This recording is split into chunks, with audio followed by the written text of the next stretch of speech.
Welcome to the most overrated, underappreciated, most viewed, underviewed podcast of all time. Welcome to the Prince of Fresh Air. I am, of course, your host, the most charismatic man. Beat that, Dwayne The Rock Johnson. It's a Friday. I hope everybody's having a great day, great week. Thank God it's Friday. A couple pointers before I bring on my guest. I am a little sick, and I was going to call off the podcast, postpone it, but then Denzel Washington called me this morning. He said, "Hey, I hear you're about to postpone the podcast. What's going on?" I let him know I'm not feeling well. He said, "Hey, I'm a big inspiration to you. So, don't do that." So that's why I'm here. I'm just kidding. I am sick though. And another thing, a lot of people ask why I wear my sunglasses in the intro. And it's because, and I tell people this all the time, TMZ is always trying to get a picture of me. Now, I just want to live a normal life like a regular person. But, they keep harassing me. I'm just kidding. Um, but I want to bring on my next guest. He reached out to me last week to go on his podcast. Great experience. We had a great time. He got to know me as a person, and we had a great conversation. So I thought, why not bring him on to the most charismatic podcast? So, my next guest, he's been doing this since 2011. He is the host of the Neon Jazz Interviews podcast, which is also engineered by John Christopher, based out of Kansas City. Amazing guy. Couple things we're gonna get into in his backstory, but I'm gonna let him come on. So please give a warm welcome to the main man himself, Joe Domino. How you doing, man? Hey, what's up, Percy? I love that intro music. Oh, you know, I I will tell you how I got. No, it's actually a free program music thing that I got. I needed something to set. Because when I first started the podcast, I started using like random songs and stuff, which was fine. But I Sure. wanted something to make for my own. So Yes. came up with that. Good on you. Yeah. I've been getting into chill hop lately, and it has that vibe. Just feels good, gets you going. It's like a good jazz tune, man. It just gets your motor going. That's what I'm saying. Imagine just driving, well, stuck in traffic rather, and you Yeah. got that playing. Come on, it's the Oh best of yeah. both worlds. Are you kidding? Time flies when that happens.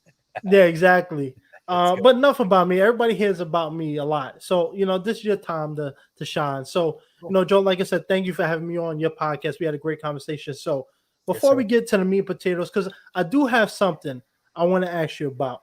But, Yes. like I said, you've been, doing the podcast since 2011, and you started your professional journey. I won't say the year yet because I want to make you old. But how did you get into podcasting? Because a lot of people are doing podcasts now, but you've been doing it for a while. So what made you get into that line of work? So look, I figured this out while doing a lot of podcasts. I was 4'11" in high school. I didn't have any prospects. I was a bench warmer. There wasn't a lot going on. And somewhere in my subconscious, conscious brain fused together and said, what would be a really cool profession? And I love sports. I used to watch all the broadcasters and revere them. So I decided to go down that route. In 1988, 89, I got serious about cutting out the sports page every morning. And I had an old microphone with old cassettes, and I would record a sports thing, my own sports thing. And then I got to the point where I decided to go to school. I was going to get into broadcasting, and I went to the University of Missouri, Kansas City, got into their journalism program, which they didn't really have one. It was communication studies. And then I got an internship with the Kansas City, well, with 61 Country, which was a radio station on Signal Hill in Kansas City. And I was doing pre and post game production work for the Royals. And I would take phone calls, and then I would tool around the studio. And the studio had a rock station called KY 102. It was like the number one rock and roll format in the 80s. So I was bespeckled by all of this. And I was the guy that used to have to go and pick up food for everybody. So there's this macho steakhouse called the Hereford House. So we would do free ads for them, and I would go pick up the food. And most of the time I wouldn't even eat. I'd bring it into all these big shots, like ex-baseball players and these big jock guys that I listened to for years, and I might get a table scrap. But in between the game, when the game would play, I would go in the studio and I would record. So it's just been a passion. And I mean, I guess that's the first part of my broadcast journey. And then I was a writer at the time at the University of Missouri, Kansas City. And I got on the inside of the whole sports broadcasting world, and I decided, I don't think so. I was following the Royals at a time where they were in a very dark period. And just the way that you know, the players at the time were with the reporters and just the whole thing. And I thought, I want to etch a story that's more personalized. So I just stepped away from it and got into technology and marketing and design. I'm a visual artist as well, and I was writing. And all of it came, this modern podcasting journey I'm on came to a focus one day when I went to a thrift store and bought a Radio Shack raccoon that had a radio in its belly. And I hung the thing up on a porch. We just built a porch in the backyard. And this interpretation of Kansas City, of all things, comes on. And there's a guy named John Christopher, and it's called The Neon Beat. I reach out to him. I'm like, man, I love this. And I was doing part-time journalism at the time. I said, do you want to interview? And we interviewed. And it just so happened he lived 4 blocks away from me. He had a studio with all of this old equipment from KY102 whenever I was doing it back in 93. It all came full circle. And he said, why don't you bring a script in? He knew my broadcast aspirations early on. He said, come on over. Let's do a script. And I've been doing it ever since. I'm on, what is it, 2011? 12 years now. And we do it once a week. And yeah, man, that's how it all happened. Wow. Yeah, you know, that was one of the things I saw. You know, you started your journey in 1993, you know, started writing and creating. You know, that was before I was born. So I want to ask you though, you know, because you know, I follow mostly UFC, not so much baseball, although I have a lot of buddies doing that line of work now. Yeah. How do you feel about journalism, you know, from then to now? Because I see that, you know, some people like the older generation, they don't like how some people aren't going to college for the degrees now. They just jumping right into it from high school, whatever. They starting podcasts or they doing YouTube, social media, and they're getting, you know, they're able to cover, you know, big events like that. Do you think that it has changed in a great way, or do you would like to see more people going to school for it, learning the business side and then going it that way? I love what's going on with the younger generations, man. I think it's so good that cats are getting out without having to go through all of the, I mean, college is so expensive, man. And if you're good, you know what? At the end of the day, if you're good at anything in this life, you're going to get recognized for it. If you're not good, no one's going to follow you. You know that. With having a show and with what you do and being in entertainment and how you roll, if people don't like you, they're going to let you know and no one's going to follow you. So if you don't go to school and you just go in, good on you. And I love the younger generation. I have a couple teenagers at home. I love the fact that people can make revenue on YouTube and they don't have to. I mean, college is way too much, man. Like if you go to a really good college, like when I got out of college, that was 93 to 96. It was about $2 to $3 grand a year. And that was at a university. But now you're talking about 10, 15, 20. Get out of here. Yeah. After you're done, $100,000 to be taught something that if you're good at, you can do on your own. I mean, it's just like with music. I cover jazz. The best education any of these cats get is getting on stage. And I'm not taking away from college, and I'm all for people that want to get higher education. But if you're good and you go right out there and you do it, there you go, man. You know, and I think that there's a lot of people. I love the idea that it doesn't have to be corporate. It doesn't have to be a company. If you're good at it, we have freedom and latitude in a way that's wonderful. The top podcast in the country right now is from a guy that got tired of the corporate rat race, and he's doing it the way he wants to, which is Joe Rogan. You know, you may not agree with everything he says. You may not be into everything he talks about, but at the end of the day, he's living the life and the dream that he wants. And I think after living through COVID, we've all looked in the mirror for long enough. No matter how old you are on this planet, if you want to do it, do it. And if you're good enough, you're going to get recognized for it. Oh, 100%. I agree with everything you said. And, you know, the reason why I asked you that, because this happened recently. I watched it. I followed this, a reporter. He covered UFC events and stuff like that, mostly MMA. And he did a video talking about that where, you know, he went to college for journalism. He learned the business side and then got into broadcast and all that stuff. But he was saying that, you know, like now one of my favorite reporters is the Schmo. And he has his own brand. And he was talking about how now, you know, a lot of the gatekeepers are, you know, the people who's been in the industry for 30, 40, 50 years, they don't like not all of them, but some of them don't like how some of these guys are coming up, creating their own brand, and they're able to, you know, get these interviews with, you know, big stars and cover the MLB and all these type of events without having to go through a major organization, right? And I agree with you. I think now we're at a time, college, very expensive.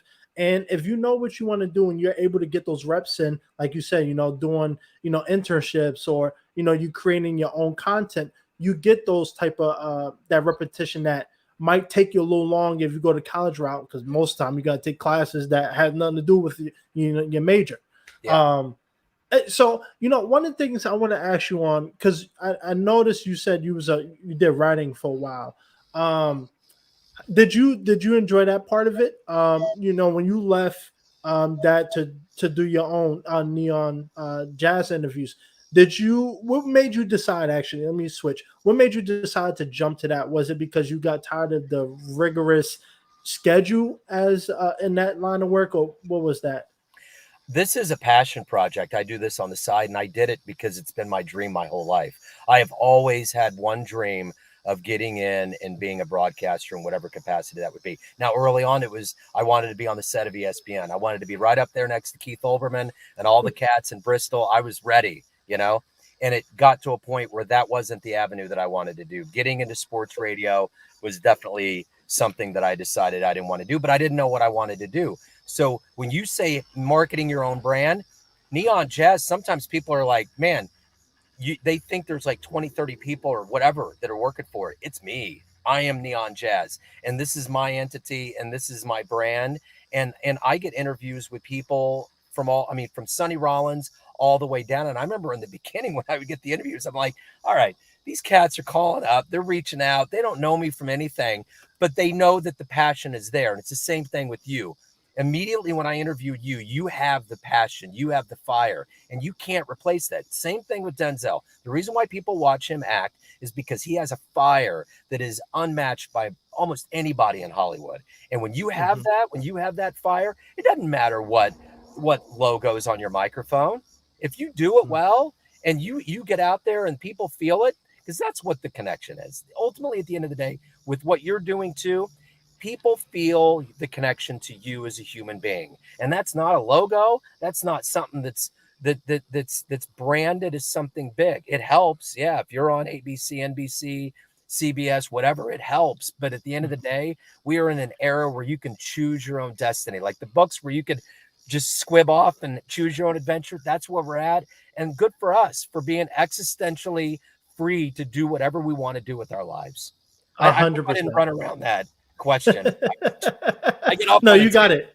You got it. You got it. It's it's definitely like you said. A lot of people need to understand. Times are changing, right? And it's always going to be like that. But at the same time, there are some core principles that still in with journalism and stuff. So one of the things I want to ask you on, especially with you in the sports world, like I said, I watch more MMA, so it might be different in the MLB, NBA. But we constantly, actually, in the NBA, we do hear often a lot of athletes are criticizing the media. The reporters. They're coming out with clickbait articles. They're coming out with controversial questions that people don't want to answer, and they ask the same questions all over and over and over again. And it's not. They don't feel like it's benefiting them. Do you think that's something that that can change, or do you think that that's always going to be there? The clickbait, titles and all that stuff. I think it's going to persist, man. Unfortunately, and that's the reason why I got out of sports broadcasting. The level of questioning and how banal it is, and how these guys have to endure all the pain. That's when the thing that goes viral is when the coach finally snaps. He's like, "Damn, are you kidding me? You're going to ask me something stupid like that?" And it's just the same thing. Like a guy hits a home run. Like I was at Royal Stadium this summer with my son, and I saw one of the most magical things that I've seen my whole life. I'm 50 and I've never seen anything like this. A rookie guy hit a home run in like the bottom of the ninth inning, his first hit ever. That place went nuts, and the Royals are in last place. There's nothing to cheer on, but this was magnanimous. And I can't imagine, like, your thing is like, how does it feel? Like, that's the thing about reporting for sports. How does it feel? What were you thinking? What was going through your mind? I mean, I could go through all of those, and it's like, my God, guys, come up with something else to ask. Come up with something a little bit more personalized. If you're a journalist, same thing with an athlete. Athletes are expected to dig harder, to be better, to do something that's more magical. That's why people like Aaron Judge and all these other people are where they're at. They do something special. Reporters should do the same thing. It shouldn't just mean I have this laminate, I'm coming in, I'm meeting these people I consider heroes. You got to strip yourself of that. You are a professional that's trying to get at the heart and soul of things. And I think that's my brand of journalism that never meshed with the sports world. I want to interject and get to the bottom of something in a way that it's maybe a little bit different, but a little bit more to the personalization of who they are. For instance, with musicians, I want to get to who they are. I don't need to know all the meters and lines and what this bridge was and why they did this melody, why they picked a ballad versus this. I want to know, who are you?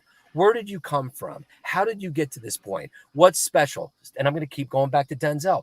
The thing about his life is that there's this story, this backstory that gives them that fire. That's what I want to hear. I don't want to hear, well, how do you remember lines? Well, okay. I mean, you're a human being. You're an actor. You remember things. You learn how to do it enough, right? And you're an actor. You do that. But I want to get to the essence of why you are who you are. And I think in sports and in general, athletes and actors and all these people are tired of these canned, idiotic, stupid things that come out of reporters' mouths on either the red carpet or in a press room, because it's dribble, and it's got to evolve to a better place. And if it does, this whole thing will go away. Now, clickbait's another thing. Clickbait is just an evil thing because Google Ads is just something that people want to make money off of. And if you fall for it, you fall for it. It's kind of a couple tiers up from either spam or bad telemarketing, But that's the reason why I kind of got out of journalism early on, because I didn't want to be that contentious type.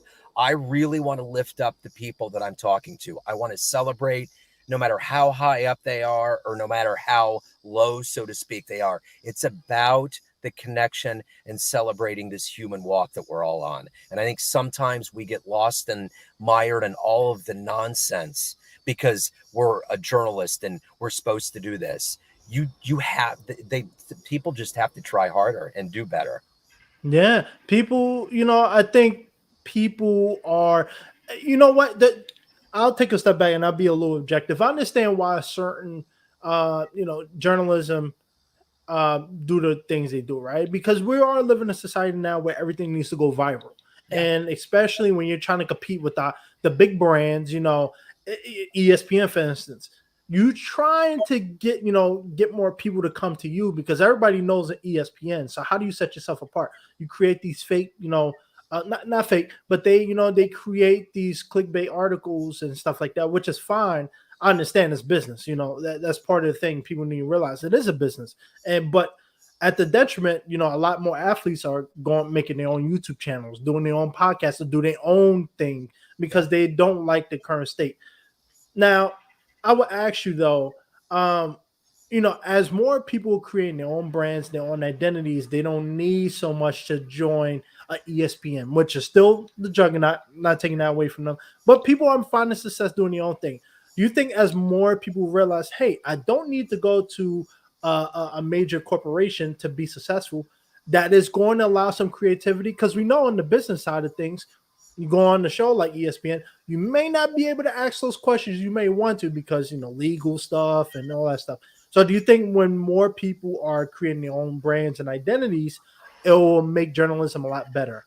Yeah, I think it already is. I think it's raising standards right now that are totally different. I think as an independent guy that's producing a jazz show and an interview series, I can do things in a way that is different from a corporate entity. Now, a corporate entity would give me a bigger audience, and I would love that. But at the end of the day, I think it's really about it's personal choice. But I think that personal choice, if you want that freedom and creativity, again, it goes back to that notion that I said earlier on. If you're good at what you do, you're going to get the people that are going to follow you. People are going to fall into tow and they're going to dig it. But I think it really will raise the integrity and overall strength of what we have. And I think it has. I think it genuinely has done that. Yeah, most definitely. We talked about that a lot. I want to switch over to what you do now, Neon Jazz interviews. So you started that in 2011, and radio is still one of those.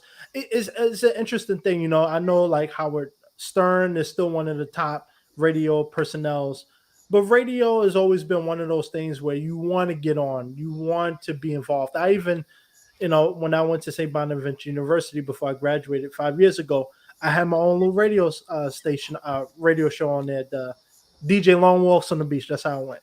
And it's a lot harder than I thought it was. Yeah. It was fun. I enjoyed it. It was a lot harder than I thought it was. But for you, especially with jazz, what made you, how did you decide to get into jazz and turning that into a podcast slash radio show? How did that come about? So it was just like with my friend John Christopher that had a studio that unbeknownst to me, next to me, I could have picked any genre when he said pick a script, and I happened to pick jazz because I love it. I've loved jazz for a long, long time. It's not by any means the only thing I listen to, but if I really boil down something that interests me, that is always fresh, and I always discover something new, it was jazz. So I remember after doing that first script, man, my adrenaline level was so amped up after doing that. And then I remember telling John Christopher at the time, pretty early on, because after I did my first show, he said, come back, we'll do it every week. And it's turned into therapy for us. John Christopher was my best man at my wedding in 19, and he's been my mentor. He is the reason I got into broadcasting. I got out because the nature of broadcasting can be abrasive and can be real cutthroat. He is the nicest cat in the world. I love John Christopher, but I told him, if I do this, I want to get the story of jazz from the musician.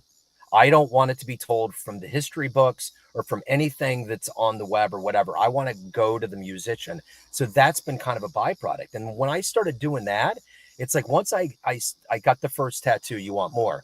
So once I got in there and I got that bug, I started kind of on the side branching out and interviewing other people. Like one of my favorite musicians of all time is based in LA. His name is Jason Faulkner. He tours with Beck. He's unbelievably talented. He tours now with St. Vincent, and he did a lot of solo work in the 90s, and I'm a huge fan. I got to interview him, and then I started interviewing other people. Like I interviewed Rudy from the movie, the football player. I was doing some work for a station called Current TV. Al Gore, when he lost to Bush, set up this network on cable, and they had correspondents around the country, and I was the Kansas City correspondent.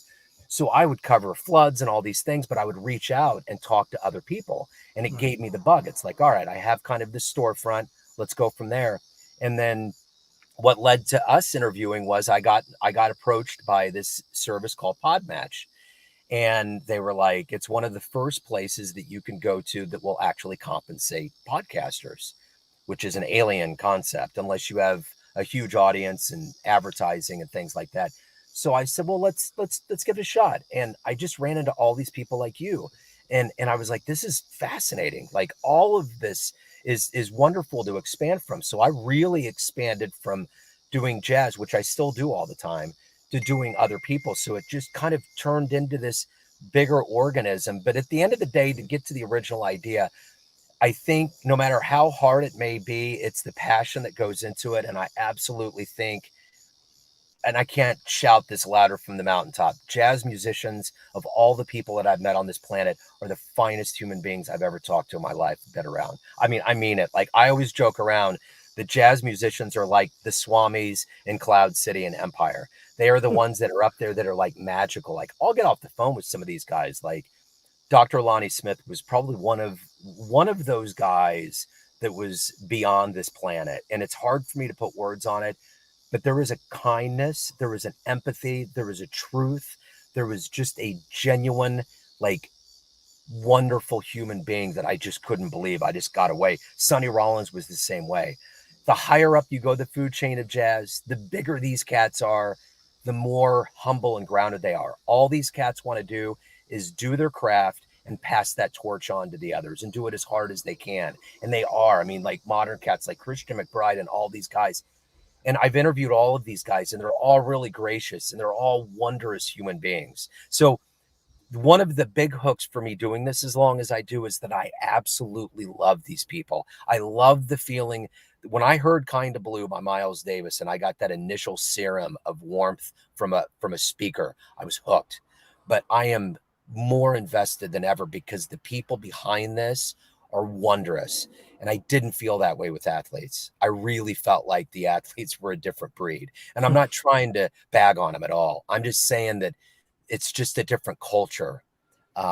So that's why it works for me.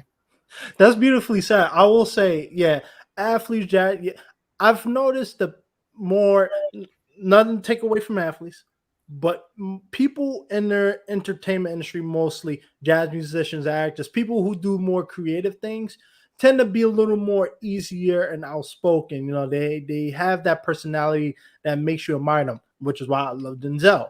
Yeah. And the funny thing is actually a conversation me and my girlfriend had recently where she's always wanted to go to a jazz lounge. Right now, New York City, there's not many as much anymore. I think Yeah. there's maybe one or two, maybe. But it's definitely a genre of music that's still well beloved. And I think one of the things for you, what makes you stand out, is you don't really hear a lot of jazz centric things anymore. Now everything's kind of blending lights, or people only want people who are the most popular names, Yep. usually rap artists. But how, to go back to, when you started the journey, you've been doing it 12, 13 years almost now. What was for you? Because, when I first started this podcast, I went through a couple different names. It took me at least a year or two to get my identity down together. Was that it for you? Or did you know exactly when you started, this is what I'm doing, and I'm set on that? I had a pretty good idea, but when I listen to my early shows, it's like the first season of Seinfeld. It's like, that was a little clunky, man. It was a little like, wait, how did the show become top rated? So yeah, dude. Yeah. When you put that mirror up in front of you, the early years are always going to be like, my God, That was terrible. why I could have had one more cup of coffee and it would have been okay. But yeah, I think in the beginning I really felt it. I'll tell you one of the seminal interviews that I had. The flautist, Hubert Laws, he who worked with Quincy Jones and all the cats, like he is Nice. always top rated. I don't know how in the beginning he was like, I'm gonna agree to interview with this guy. He had left a message on my phone and everything, and we got back and we talked. And I remember when we talked in the very beginning, he said, I went to a car wash today, Joe, and he lived in LA, and some guy came up and freaked out, saw him. And basically, he told me a story, which was, I've spent my whole life amassing and accumulating things, memories, money, clout, records. And he said, I finally hit an age where I'm giving it all away. I'm giving away the story. I'm giving away the pretense. And it was one of the things, without him coming out and saying it, where it's like, I just want to talk to people. I want to reach out. I want to feel like a human being. And I remember there was such a profound feeling from him I was so grateful. He gave me the shot. He was one of my first big interviews. And it's like, once you start getting kind of that street cred, so to speak, others are like, oh, they were on there. And then it just kind of steamrolls. But more than that, they know whether you're serious or not. And I think that's the key to this. I think once I realized, I interviewed a couple of these cats that were big name, and I realized that I had a genuine passion for this music that was real. It was like, this is the place I need to be. And it's been dreamy, man. Honestly, it's like this whole thing, working with these guys, getting the music consistently in my mailbox and covering it and talking to them and feeling their exuberance. Cause it's like you said, it's not a mainstream format, but man, these guys that do this artwork, it doesn't matter what they get paid. They feel it. And I think you hit that certain point in your life. I just hit 50 last year, and there's revelations that you hit when you hit a certain age. We aren't leaving with any of this, man. And if you feel the passion and you feel the artistry, it's really good if more people know about it. But at the end of the day, you have to go to bed with your own thoughts. Your own head hits that pillow, no one else's. And if you're doing it for the right reasons and you're an artist and you're putting it out there with your soul, man, there's nothing better than that. And that's what all these jazz cats do. And, there's a lot of them that make good livings and money, and there's a lot of them that are in academia, but there's a lot of them out there that are just trying to make rent and doing their thing, but they're still happy. And real quick, just a quick offshoot of this. I remember when the COVID happened in March of 2020, I was like, what am I going to do? I have a son that's on the spectrum. His two favorite things are baseball and school, and it went away. And I'm like, well, I got to figure out what I'm going to do here. Right. So I started interviewing more than I ever did before. And I have a stepdaughter too. And Jillian Miles would be in the car with me while I would do these interviews with the speaker on. And when I look back on that, the way that those cats were talking to me was so strong, so confident. I mean, these were people that were in the middle of New York looking at Times Square empty, freaked out, had no idea when they were going to work again. No one knew anything, especially in New York, got it the worst. I mean, Oh all yeah. these people in these buildings in Brooklyn, and the allure of hearing a saxophone for the first week or two goes away, and people are banging on walls. Shut up, stop with the sax. So it's like, but these guys, I would interview them all over the world, Paris, London, Israel, all over the place. And my kids would hear this and hear the confidence and exuberance, and they would be able to talk to them. And that was so cool, man. It was like in the middle of the tempest, in the middle of the world shutting down. These artists were just brimming with the same life as they do now in this post pandemic world we're living in. And that's beautiful, man. That's a beauty that no dollar will ever be able to give me any level of satisfaction more than just knowing that that's, it's just who they are. And to be able to cover them, man, it's a nirvana, man. It's beautiful. Wow. Man, what you just said made me think of this story. I've never said it on a podcast. It made me think during the pandemic, I was living in LA at the time. And I remember I was coming back to New York City. I'm in the Uber. I'm with the driver, and we're talking. We're chatting because I just came from shooting a YouTube channel for a popular YouTube company, and we was talking. And he was telling me he was a musician, rock musician, older guy. I think he was about 55 around, but him and his buddies got together, 30 years ago, and started doing music together. And he was telling me how, he started doing Uber because he was getting scared. He's like, I got kids, I got a wife, I got, bills to pay. How am I going to do that? And I'll never forget what he said. He said, you know what? At the end of the day, I know that my creativity is going to come back. And it's just a matter of time for the world to get to that point where they want to hear the music again. Because even during the pandemic, we saw artists find creative ways. I know in hip hop, at least, they did this whole thing, verses where icons from hip hop will come together and do live performances on Instagram Live and all types of things. And it was such beautifully beautiful to experience such a moment with him, because it was something that even for me, I would have never thought I would meet somebody who was able to do live shows in Vegas, do Uber. That's how bad it got. And for him to still be optimistic, like, we're still looking for shows, we're still going out, we're still trying, but it is scary to see that. Now, like for you, I was actually going to ask you, how did the pandemic go? But you already kind of explained that. But for you, have you seen a shift now from the pandemic to now? Do you think more people are a little more, now that things are out of the red zone as we speak, people are a lot more happy, a little more motivated, and they feel rejuvenated now because they had the time to work on themselves and come back stronger? Yeah, man. Yeah. And a lot of these cats were woodshedding and coming up with material and working on themselves and all of that. I mean, the crowds, the appreciation they have. And I know for me, one of the last shows I saw before the pandemic happened in Kansas City at the Nelson Atkins, it's our big museum. They have an auditorium. And I went and saw a guy named Bill Frisell, and he's a guitar player. And I remember taking my wife to it. She was like, "What's this show going to be like?" I'm like, "I have no idea," because this guy's all over the place. But he's on the inside. He's a musician's musician. He is beloved by everybody. And he had Petra Hayden, who's a singer, and it was a trio. Anyway, at one point, and this was like on the 8th of March, 2020, it was a real eclectic show. And at one point she said, "I want everybody to rise up and we're going to sing together, We Shall Overcome." And everybody started standing up and people started swaying. And it still freaks me out thinking about it. And it was almost like we were cattle before the tornado. We knew that the first cases of COVID were coming out, and she's leading us in this whole "We Shall Overcome," and we're swaying. And then right after that, Bill busts into David Bowie's Ziggy Stardust, which is the thing, you don't know what you're going to get into with Bill Frisell. But I remember that show, and I remember talking to musicians, and I was like, that was one of the last shows I saw. But as a journalist, when I get these passes, I always sit there, I take a breath, and I'm like, man, I am watching beauty happen. It's going to unfold in front of me.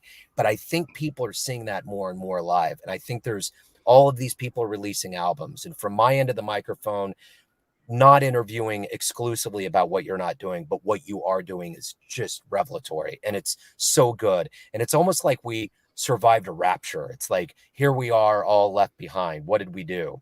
And that was my whole mantra the whole time during COVID. We got to keep living. It's a monopoly. We have to do the best we can. This is the Bob Dylan moment. If you're a creative person, are you kidding me? We had George Floyd. We had a pandemic. Like, America can't just have one thing. We got to be Right. like, oh, there's a bonfire. Let me go get the biggest tub of gasoline and just throw that thing in the middle of it, you know? That's true. And so we went from that to a class war to all of these things. But I think the car was teetering on the edge. We've had problems for a long time in this country with treating each other equally, and rightfully so, whether it's from a janitor to a police officer to anybody in any position. We have to get to a point where hopefully this pandemic taught all of us that we have to treat each other better, man. And that's the reason why podcasting, like, I can't believe that podcasting became such a big thing. I just would do it all this time. And it was like a vacuum. And it was like, I'm just doing it because I do it. And then all of a sudden it was this hip thing. And here we are now in 2023. And it's like the big thing. But I think it's therapy for all of us. I think it's Right. really good for us to be able to, like, communicate. We wouldn't, man, Percy, you and I may have run into each other at some point, maybe randomly down the line, but probably not. And we would have never had this kind of FaceTime with each Right. other. And that's why this is a beautiful art form. And I think when we look back on this and we pull the whole camera back and we look at that long view of the movie we're making, we're going to say podcasting is an art form that really saved humanity to a certain degree, really did a lot of good for us. Oh yeah, and that was the reason why I started it, because during the pandemic, I remember I was talking about it on your platform, so I won't get into it too much because I'm sure people heard it before. But like, for me, being an actor, my agents were, they were trying to find me work. I was like, what am I doing? And I found a lot of myself, and I lost my brother, and then I'm finding myself in this constant state of, when's the next audition? How am I gonna find the next thing? And it just became one of those things where I was losing motivation. I was waking up a lot of days, don't know what I was doing, just vaping, eating, all types of, junk food and playing video games. That was my days.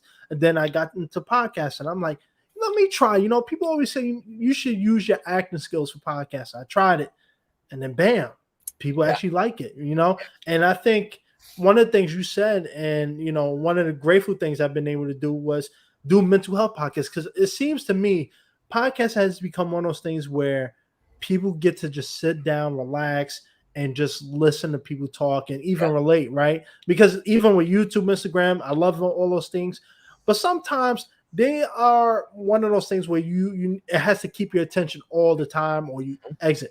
Podcast, you could be in the car, you could be stuck in traffic, watching the kids or whatever, and you just sit down and watch it, listen to it or watch it. Now, I was going to ask you too, actually, you touched on it, but you started like Joe Rogan. He started this, I think, like 2008, 2009. So you wasn't that far behind him. So to see from it go from a niche audience to where it is now, how cool is it for you? Oh, it's beautiful. And the coolest thing is that with a lot of the jazz stuff, especially, musicians listen to it a lot, and I hear from them, and they're like, I just listened to your latest episode. It kind of freaks me out. I'm like, wait, hold on. I just released that a couple days ago. Someone's listening to that. And I really do feel like that. I mean, I'm grateful, but yeah, I think there's a lot of people out there that are tuning in to all of us. And oh man, it's so cool. It's like, because I've always picked the hardest thing to do, whether it's writing or visual arts. I mean, I still do spoken word poetry in Kansas City, and there's nothing that gets, I mean, there's good crowds that come out to some of those things, but at the end of the day, I always pick the most difficult thing to do that won't get like the right money or crowd. But at the end of the day, this is one of those things where it's like, wow, I picked something that's actually really like kind of become a thing right now, and it's really cool. And I delve more into podcasts and listen to people, and there's so many amazing things going on that are being financed through just people digging it. Like, like there's people that they'll put out albums and they'll have that GoFundMe page, and it's like there's no better feeling than to go into a project knowing that before you walk into the studio, people already completely support it. And I feel like that's the way all of us are with podcasting. No matter what we're like, whatever revenue we may have or don't have, we're going to do it. This is like jazz. Podcasting is like jazz. It's a passion project, and we're going to do it because it feels right. It's the art for right now. Oh yeah, you hit it right on the head. It's crazy to say. This is podcasting is not, it can be very lucrative, but when you start off and you get into it, it may not be the most lucrative thing, right? And so, but one of the things, like you said, is therapy. A lot of people enjoy it, and that's why now you see some of the biggest artists in the world having podcasts. Yeah. And everybody has one now. Why? Because people want to talk, and I think that's one of the things about the pandemic. I remember you asked me about this. That's, for me, the pandemic was such a great thing. Well, not 100% great. Yeah. Obviously, we lost a lot of people. People lost homes and stuff, Yeah. but you were able to refocus, re-energize yourself. And, especially if you're a creative, jazz musician, actor, whatever, you were able to recenter yourself, figure out, okay, what can I do in the meantime? Okay, I can write more music. You know what? I've been meaning to work on this album, on this project. This is the time for me to do it. So now that people are going back to shows, it's crazy. My girlfriend went to go see a new, I think she's Ed Sheeran's protege. Yeah. She's not a big name, and I don't think the wider audience would know her.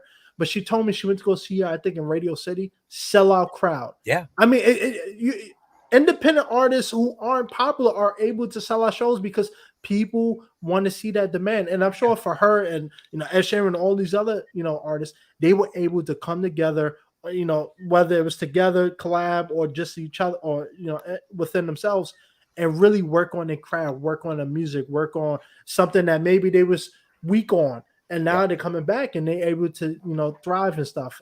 So I think that's one of the things you touched on that I 100% agree with. Yeah, it's good. It's definitely a renaissance, man. There's the live music thing. Like, I think it's a part of the Taylor Swift phenomenon right now. People are like, let's go, let's get out, let's breathe the air, let's get together, let's be human. I mean, when the Chiefs won the Super Bowl and people are like, are you going to that parade? I'm like, yeah, I'm going to the parade. Are you kidding me? Because if anything else, because I'm going to see Mahomes as a little spot with the silver thing coming out of his hand, but I'm going to be there for that celebration of being alive on this planet. And there's no better way to do that, because when you go to a Super Bowl parade, it is everybody from every walk of life with every single belief that you have, and you all agree on one thing. There's no divisiveness. We're all like, man, we're alive. Our team won, and let's go. Let's have a good time. So 100%. Oh yeah. The unity that is, we still got a little work to do, but I do think many people are starting to reunite. And we see a lot of even in the music where a lot of people have problems with each other, come out the pandemic, they best buddies now. They're doing projects together. It's a beautiful thing. And that's why I said the pandemic was something that, unfortunate for the casualties and stuff, but it was a time that we needed to heal each other, heal within ourselves and come together. Because now we're seeing, I know they just did I didn't go, but they did in the Bronx at the Yankee Stadium. They had this whole, I think it's the 50th anniversary of hip hop. All these people that faded into obscurity are able to come on in that show. And now they're reaching new audiences. Their fan base who've been clamoring for another project or to hit a song, they're able to come together. I was listening to LL Cool J. He was talking about this. He was saying that he's been acting for a while, but for him, when he pulled up to the Yankee Stadium, he's walking to the stadium, he's seeing everybody, musicians playing drums, people playing trumpets, people rapping to beatboxes, and that community thing wouldn't have happened. I mean, it could have, but I think the pandemic made people appreciate everything a lot more. So, and I do think jazz is one of those things where, I didn't grow up on jazz. I'm not too familiar with it, but I do know it is making everybody I know so far are loving jazz. They get into it. They playing. One of my buddies, he's actually getting into playing for jazz clubs and stuff now. I think it's one of those things that re-energize jazz. Do you think? Or Oh, I definitely think, and that's what I was hoping over the pandemic, is that there would be a re-energizing thing. A quick story: I went to a Bobby Watson show. We had shows in Kansas City during the pandemic at this place called Plex Pod, and you would park your car and lift your back hatch up. And I had a Downbeat magazine shirt on, which is kind of the jazz Bible. And I'm walking by, and there's kind of this big country looking dude with the cowboy hat, belt buckle. And he was like, "What's Downbeat?" And I thought he was jacking with me. And I just didn't go there. And I was like, "Oh, it's Downbeat. It's a jazz magazine." Huh. What do they do? And I was just thinking, man, where's the camera at? Am I going to mess with it? Gonna be on YouTube. Yeah. What are we doing here? And we ended up having a good conversation, and he was genuine about it. He had his daughter there, and they started listening to jazz on a late night station during the pandemic and loved it so much they became fans and went to see Bobby Watson, who's one of the biggest names in all of jazz, who happens to be in Kansas City. And it's like, that's the kind of thing I was hoping would happen over the pandemic. People would revert to a more analog, rustic notion of music, the beginnings, the etymologies, the original swinging, roaring 20s and 1920s after the Spanish flu was jazz. That's what revitalized this. People were dancing. Fletcher Henderson, Duke Ellington at the Cotton Club. All these cats were tearing it up. That was the popular music. And I thought, how cool would it be if that came back? So I think there's a level of it that's hip with the young people, but I think there's always going to be a level of it that just makes you feel good. But it's kind of like anything. It's like you're either a Beatles person or maybe you're an Elvis person. You might be jazz or you might be blues. It all depends on how your brain works. For me, there's so much going on with jazz, it just calms me down. But for other people, it just raises the temperature too high. They just need a little bit of the blues, a little bit of B.B. King, and I'm okay. So it all depends on where you're at. But I think overall, jazz, the appreciation, it's always going to be one of the hipper musical artistic institutions on the planet for sure. Yeah, I'm definitely, I've been studying a little bit of it and getting involved because during my process of looking for a jazz club, I'm like, oh, she wants to go. Let me see if I can find one.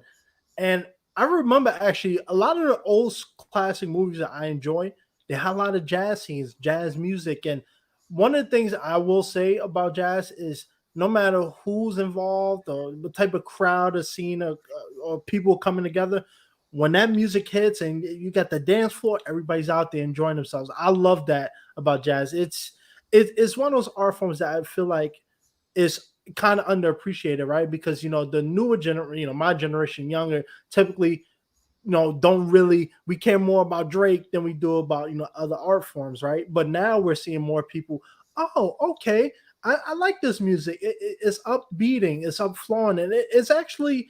I'm actually kind of glad she told me about it because I didn't realize how great of how great music it is and how much it makes me like. We actually dance. You put on jazz music, we'll dance right in the kitchen, Yeah. and it's fun. I enjoy it. So on that note, we've been having a great conversation, and I know you got more top jazz musicians to interview. But what is the future for you? Like, do you think that you'll continue on with the Neon Jazz name, or do you feel like you will kind of start branching out and looking at musicians and other genres as well? I had a show for a little bit when I started Neon Jazz. It was called Hey Joe Radio, and I took the riff off of Jimi Hendrix. So where, hey, and I did like a lot of modern music. I love indie music. I think there's a real good spirit in all of indie music, and it just was too much. So I got to the point where it's like, I have to stay in my lane. I love this. And since I branched out to do more interviews with the Podmatch community, I think I got enough going on. I actually got an art show tonight that I'm going to do. We have a Crossroads Art District here in Kansas City, and I got a show that I'm getting groomed, and I'll do poetry readings here and there. So Nice. And I try to be a family, the best, most available family guy that I can be. And so I think things are falling up, but you never know. I mean, I never thought I'd be involved with Podmatch, and I would do all these other interviews. So you never know what opportunities will come along. I will tell you what, one of the more emotional interviews I ever had was with a jazz vocalist named Molly Hammer. She passed away during the pandemic, and she survived cancer a few times. And I remember asking her, what did you learn from beating cancer the first time? And she said, I say yes more. And I've always remembered that. So at the end of the day, that's the one thing that I will say. Saying yes is something that I'm into. And I'm going to tell you one more thing about New York, and hopefully this lights a fire. That's my dream, to get up there. Smalls is a great club you should go to. Village Vanguard. Heard of it, yeah.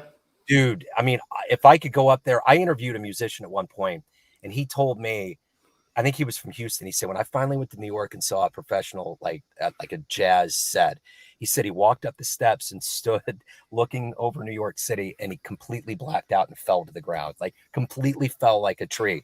That might happen to me. If I get into the Vanguard and I come outside, bam, I'm going to be out, just out. So yeah, dude, if you do get to the club and see it, please report back to me. And I hope you do, because Smalls is macho. That is a lot of really good jazz artists, and like the top like musicians record through the label there at Smalls. Village Vanguard. I mean, there's a lot of hidden gems. So yeah, you probably will be changed forever to see some Major League Jazz in New York for sure. Oh yeah, there's one place, if you ever do come, there's a place I've been looking at, Tommy Jazz. This place is a little more up on the west side, Harlem area.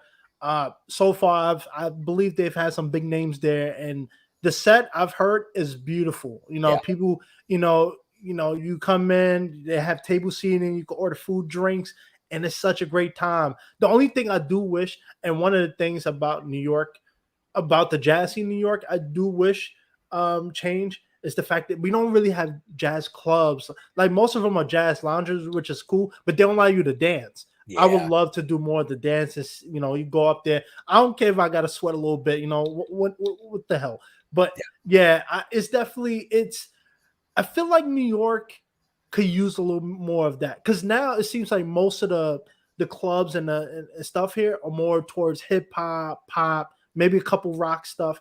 But jazz, it's really hard to find a lot of stuff. But I have heard of the ones you're talking about. I think those are those in Brooklyn, if I'm not mistaken? I think the Vanguard's right in the heart of New York, and Smalls. I can't Vanguard, remember. yes, Vanguard, yeah. Smalls, I'm not sure.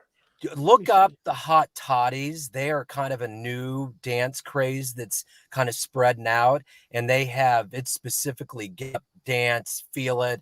This is it. So that's a good thing, and they're kind of spearheading that vibe in New York and spreading it throughout the country. So it's happening. If you want to dance, you'll be able to dance. Wait, what is this thing called? I never heard of it. The Hot Toddies. Toddies. Yeah, I just interviewed the brainchild. His name is Pete Solori, and he was great, man. And they stage shows and all kinds of things in New York. So if you check out their website, check those cats out. You'll dig it. So it's an all girl band. Okay. No, it's a mix. Yeah, it's a mix. Yeah. Yeah. Okay. Yeah, I'll check it out. Yeah. Smalls is located in Lower Manhattan. So it's, I think a lot of the jazz ones in mid Manhattan, where everybody tends to go, most of them are lounges. So you got to sit down, pay a cover fee and all that stuff, but you can't dance. That's the only thing I wish they changed, is to allow people to dance. I'm surprised they got rid of the dance, part of it, but nonetheless, it's making a comeback. I know you busy. You got a lot we could talk about. We could be on here for 3, 4, 5 hours. Yes, but it's good to see. First of all, it's good to see someone doing a genre. First, I haven't interviewed anybody who likes jazz or interviews jazz. Artists, legends, and all that stuff, because it's definitely an art form. I feel like it is very underappreciated. 50 years ago, 30 years ago, it was, but now it seems like people care more about the popular thing. But it's good to see that you're, allowing people a platform to talk, because it's a beautiful thing. So, where can people find you if you have anything coming up that you want to share? Anything? Where can people find you and all that good stuff? So the best place to go if you want to discover anything with anything I'm doing, from the podcasting to the show to artwork or anything, is just put my name as joedimino.com and it'll pull it up. And the name of the show is Neon Jazz. Google it and it'll come up in different intonations, whether it's the interviews or the show or anything. Just simplifying it by doing that. Google Neon Jazz and let's dance. Let's talk. Let's dance. Let's do it. He got big jazz musicians to interview. I got to heat up some chicken noodle soup to, get over this cold. But, thank you, Joe, for coming on. Man. I'm sure you could keep it to yourself. But if you want to admit, I'm one of the most charismatic host. You are, can, man. but, Are you kidding me? Why? I wouldn't have been back here if you weren't the most charismatic cat on the planet. I love your energy, Percy. You're a standout, cool cat, and I loved our interview, and I'm so glad to be here with you. So keep the charisma going. I know you will. You know, Yeah. it's going to keep rising. Before you go, I haven't been to that part of the world yet. United States part of the world. How is Kansas? Is it? It's not like New York, I'm sure, but like how is it there? Is it cold? It's temperate like New York, and it's surprising. It's a surprising arts capital, man. It really has a lot of visual, a lot of music, a lot of things going on. We have the NFL draft. We're getting the World Cup soon. This is a hip little place. Wait, yeah, I didn't know that. Yeah, I had the NFL draft. Wow. Yeah, I went down. I was like, wait, this is Kansas City? It was on fire, dude. Yeah, this is a place that people never forget. When you come to Kansas City, and then barbecue, dude, you got to get a plate of barbecue and just forget about all of it. Just dig in and live it up. Any place you recommend? Oh, go Jack Back or Gates Barbecue. Those are staples. Oh, I gotta try. One of the things, I just came back from vacation not too long ago, and I went down south for the first time, and I swear to God, I was like, the biscuits alone is way better than anything I've had in New York City. So now I'm trying to make it a mission to visit other places because I have to see what it's about. I have to see it. So yeah, and I'm sure is there a lot of jazz lounges there too, or clubs, yeah. I should say? Yeah, we got the Blue Room, which is off 18th and Vine, the fabled district, world famous. We got the Green Lady Lounge. There's all kinds of places that are all over the place. Yeah, you let me know when you're here, and we'll break bread proper, man. Yeah. Oh yeah, I would love to. I would love to get some dancing going on because I love it. I'm part Cuban, and I love hitting the dance floor. So, dude, I love it. The Cuban cats that I interview. Man, those are some of my favorite interviews. I mean, the music and the history and the infectious, like zeal for life. Forget about it. I love it. I'm telling you, nobody does it like us. That's right. Well, again, thank you, Joe, for coming on. Yes, I know sir. you got other stuff going on. If you ever want to come back on, let me know. Yes, sir. But with that being said, everybody go check out Joe's podcast / radio show. And I'm going to have everything in the link so you can check them out for sure. And like I always say, a helping hand is a better hand. Give a shout out to Joe. Thank you, Joe. Yes, sir, man. Thank you. Appreciate it. Cheers.